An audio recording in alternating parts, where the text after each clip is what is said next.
Perkembangan industri pertahanan dalam negeri memang bisa membuat bangga. Berbagai persenjataan mulai dari tank, panser, hingga senapan serbu sudah bisa diproduksi di dalam negeri. Bukan hanya perusahaan milik negara atau BUMN, sejumlah perusahaan swasta juga sudah bisa membuat berbagai alutsista dengan kualitas baik.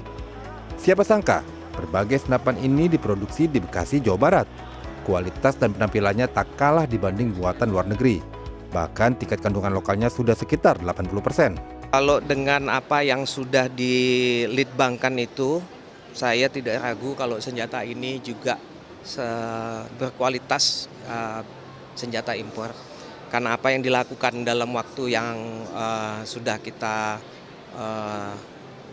tembakkan di Litbang AD itu kalau senjata yang tidak mempunyai kualitas tinggi, bisa dibilang itu tidak akan lulus Litbang AD-nya.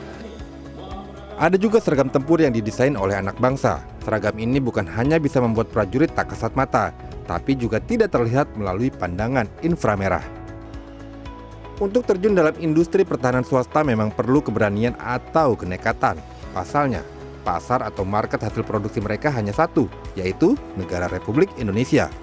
Karena itu, para pelaku industri pertahanan swasta sangat berharap produk mereka bisa dipesan oleh pemerintah. Kalau Bapak lihat di sini, produksi kami itu kalau dilihat dari TKDN yang mana sebagai tolak ukur industri pertahanan dalam negeri, kami sudah sangat tinggi. Ada juga beberapa teman-teman yang sudah mempunyai TKN ini. Ya ini harapan kami. Sebagian kecil lah, tapi harus ada agar kami tetap bisa bertahan. Undang-Undang Cipta Kerja yang baru memang memungkinkan pihak swasta membangun industri pertahanan.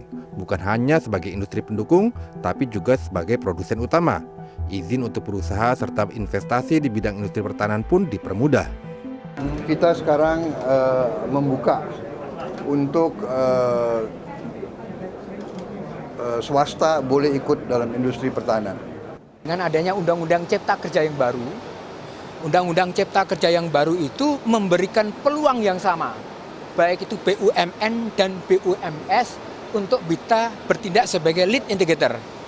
Mulai tier 4, 2, 3, 1 itu boleh sekarang. Jadi intinya adalah bahwa KKIP itu berkewajiban juga untuk bisa melaksanakan ya tadi membina tentang industri pertahanan itu, baik itu BUMN maupun BUMS. Karena Undang-Undang Cipta Kerja yang baru ini semua diberikan kesempatan yang sama. Namun harus diakui, peran industri pertahanan swasta masih minim. Data menunjukkan sejak 2015 hingga 2019, keterlibatan industri pertahanan swasta dalam hal pengadaan alutsista hanya 20%. Padahal, jumlah industri pertahanan swasta aktif lebih dari 50 perusahaan. Tidak bisa dipungkiri bahwa yang diutamakan adalah kan plat merah ya, atau BUMN.